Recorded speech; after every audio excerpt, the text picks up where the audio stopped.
8h44 sur Europe 1. Dans un quart d'heure, Culture Média sur Europe 1. Philippe Vandel au programme ce matin, Anissa Haddadi. Eh bien, ne manquez pas l'invité culture. À partir de 10h, Philippe Vandel reçoit Alex Lutz, le comédien que vous avez découvert dans La peau de Catherine et Liliane sur Canal+, qui viendra parler du film En plein feu avec André Dussolier. Film impressionnant, étouffant, où ils sont tous les deux pris au piège dans une voiture au cœur d'un feu dans la forêt des Landes. Allez, rendez-vous tout à l'heure à 9h, 8h44.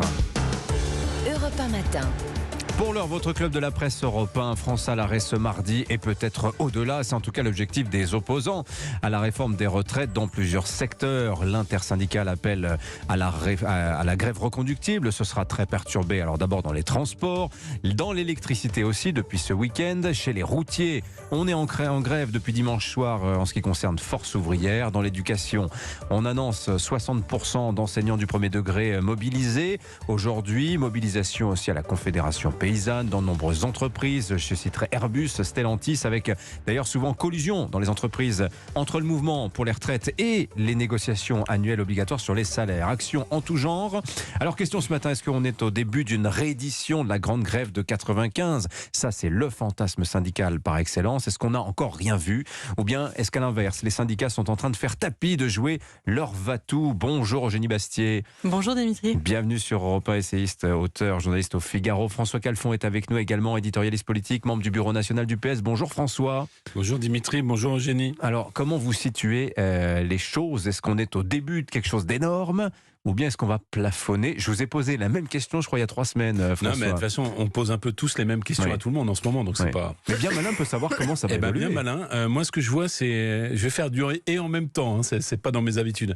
D'un côté, une mobilisation classique, et en même temps, je vois que ça déborde. C'est-à-dire que vous venez de le dire sur la question des salaires, on voit qu'on nous a quand même enfumé, c'est le mot qui s'impose sur l'inflation. C'est-à-dire que on a vu au moins 5 conférences de presse avec les boucliers anti-inflation de Monsieur le Maire, et on s'aperçoit que sur les produits alimentaires, on est à des évolutions à 2 chiffres, 15%, 20%. Vous pensez que c'est le vrai sujet ? Bruno Le Maire dit ça, il dit la vraie crise, c'est pas les retraites, c'est l'inflation. La vraie crise, c'est aussi la politique, c'est un choix d'opportunité. Est-ce qu'il y avait besoin de faire cette réforme des retraites avec une certaine forme d'entêtement, pendant que les Français vivent une angoisse de la fin de mois, qui n'est pas une angoisse portée dans 10 ans, qui est une angoisse immédiate. Oui. Quand on gouverne avec empathie, et je constate que c'est pas le gouvernement, il est bien malin, finalement, le monsieur Macron, mais quand vous voyez comment il se comporte avec les chefs d'État africains, comment il se comporte avec les Français, il y a aussi une sorte de ras-le-bol face à une façon extrêmement verticale et sans empathie de gérer le pays, et c'est ça qui peut créer un débordement. Ah, c'est intéressant ce que vous dites sur les chefs d'État africains. J'aurais bien aimé qu'on puisse en discuter. Parce que moi, j'étais choqué, hein, franchement. Ouais. Non, c'est un autre sujet. Oui, voilà. Pour le facteur commun, c'est Monsieur Macron et son attitude. Ouais. Eugénie Bastier, comment regardez-vous les choses ? Est-ce que vous pensez qu'on est au début d'un grand mouvement type 95 ou est-ce qu'on va vite plafonner d'après Moi, vous ? je pense que l'exécutif, depuis le début, fait le pari de la résignation des Français. C'est-à-dire qu'il y a il constate que cette réforme est impopulaire. C'est montré de sondage en sondage, mais il se dit cette réforme est impopulaire, mais les Français ils sont résignés. Ce sont deux choses différentes. Et on le voit d'ailleurs dans les sondages, puisque la majorité des Français, 60% je crois, pensent que cette réforme va passer. Donc il y a une forme de résignation. Et je crois que c'est la grande différence avec 1995 et avec les années 90. On était quand même dans une période déjà de libéralisation de l'économie, de croissance assez forte, etc. Aujourd'hui, on est quand même sur une période de déclin économique, de déclassement, d'affaissement économique de l'Occident et en particulier de la France. Et donc il y a une forme de résignation face au fait que finalement on va vivre moins bien. Et la réforme des retraites fait partie des contraintes qui pèsent sur l'avenir, mais qui sont aussi des contraintes qui seront écologiques, qui seront... il y a un changement de vie qui fait qu'on n'est pas du tout dans le même contexte que 95, je pense. Et c'est pour ça que je pense que la manifestation sera forte, mais elle n'empêchera pas que cette réforme sera votée. N'empêche que je n'arrive toujours pas à savoir l'orientation des choses, parce que d'un côté, je vais lire sur le blog de Jean-Luc Mélenchon, lui, sa certitude qu'il emportera, il tirera les marrons du feu. Ça, c'est sûr. Voilà. Et de l'autre côté, je lis partout qu'en fait, non, les grands gagnants du mouvement social, c'est le Rassemblement national qui, lui, semble croire que la réforme passera et que jouer la stratégie de l'ordre est encore ce qu'il y a de mieux à faire. En fait, c'est à chaque fois, puisque c'est une sorte de marronnier, les réformes des retraites dans le jeu social et politique français, chacun joue une partition. Et finalement, la variable, l'inconnu, c'est le comportement des Français, on parlait tout à l'heure. Au fond, il y a 3 types d'acteurs qu'on a connu la présidentielle. Il y a la tripartition avec une gauche mélenchonisée, ce que je regrette, et qui finalement, même si le mouvement est en échec, arrivera à capter la frange la plus radicalisée, c'est ce qu'il espère, finalement capter à la fois la gauche modérée qui deviendrait la gauche radicale, capter les gilets jaunes. Ça, c'est la stratégie de Mélenchon. La stratégie du Rassemblement national, c'est l'autoroute. Plus Mélenchon est radical, plus l'opposition tranquille, et c'est incroyable d'en être là, c'est le Rassemblement national, ça lui profite. Oui. Et enfin, le gouvernement, qu'est-ce qu'il capte? On le voit bien avec la droite sénatoriale, il capte la droite. Lui, il est très inquiet en tout cas. Et donc, dans ce jeu où finalement la conséquence, c'est travailler plus pour les Français, perdre beaucoup pour les femmes, perdre beaucoup pour les plus modestes, vous avez un jeu d'acteurs cyniques d'une tripartition de la vie politique qui finalement tente de capitaliser là-dessus. Eugénie Bastier. Je pense que la guignolisation de la France insoumise sert l'exécutif in fine, c'est-à-dire l'exécutif a besoin de Jean-Luc Mélenchon, de Louis Bayard, pour finalement incarner le parti de l'ordre face au chaos que représenterait la France insoumise. Donc ça, déjà, je pense qu'ils se tiennent les deux se tiennent la main dans cette. S'il n'y avait pas la France insoumise et ses débords, finalement, le gouvernement serait moins serein. Et enfin, moi, ce qui va être intéressant, c'est après, parce que moi, je pense que cette réforme sera votée. Il va falloir après aucun gouvernement de gauche, vous m'arrêterez si je me trompe, n'est revenu sur une réforme de droite des retraites. D'accord, ou du centre. Aucun n'est revenu en arrière.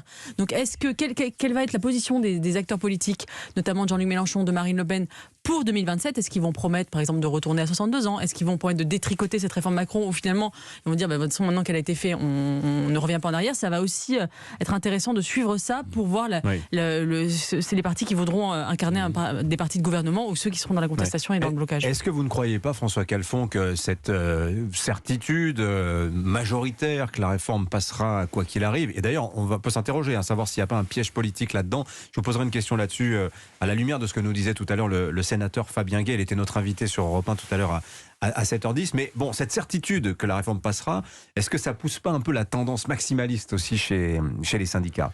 Ceux qui disent, par exemple, on va mettre l'économie française à genoux, expression qui a choqué beaucoup de monde, hein.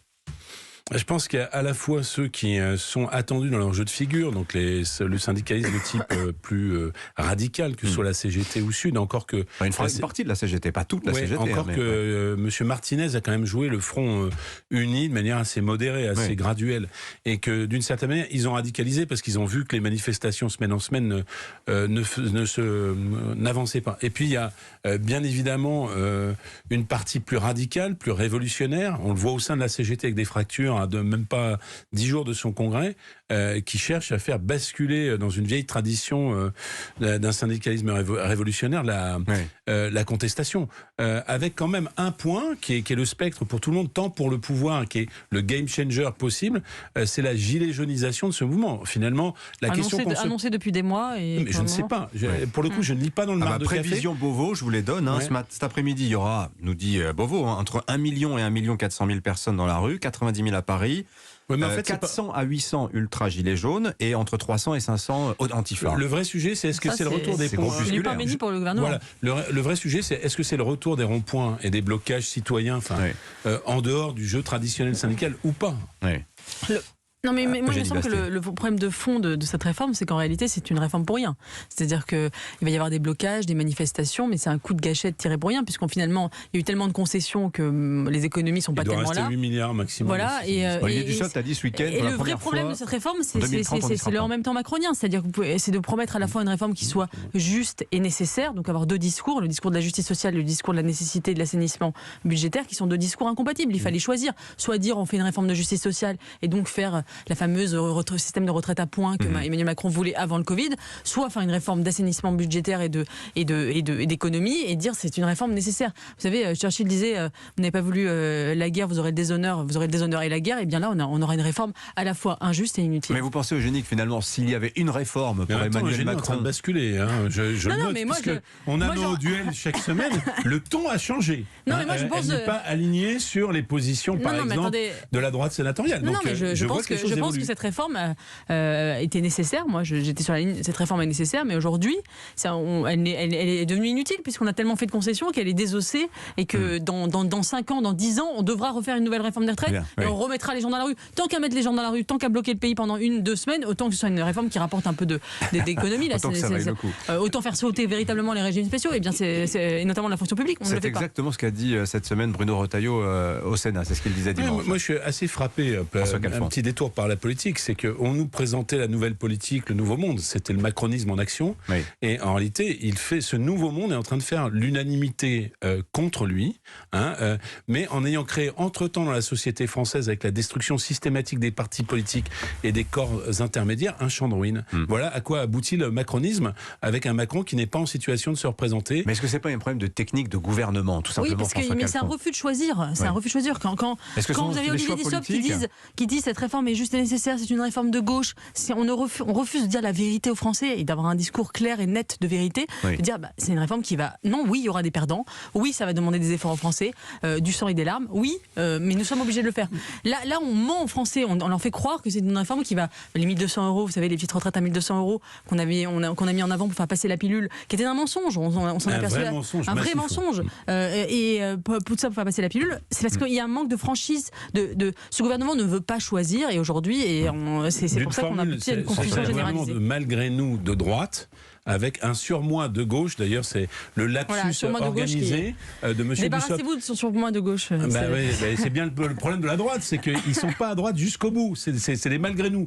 Et donc, il vaut mieux, et c'est ce que nous faisons chaque mardi matin, il vaut mieux une vraie confrontation saine entre des points de vue clairs. Il se passe quelque chose dans le studio d'Europe 1. Vous allez tomber d'accord. Non, on est tombé d'accord sur le fait que des désaccords sont sains. Voilà, parce que ça s'appelle la dialectique et la confrontation saine et les compromis ensuite dans l'intérêt supérieur du pays. Bon, j'aurais aimé, mais nous n'aurons pas le temps, vous questionner sur ce qui s'apparente peut-être au piège politique des sénateurs, c'est-à-dire cette idée, on va avancer dans l'examen du texte, mais nous n'irons pas jusqu'au bout.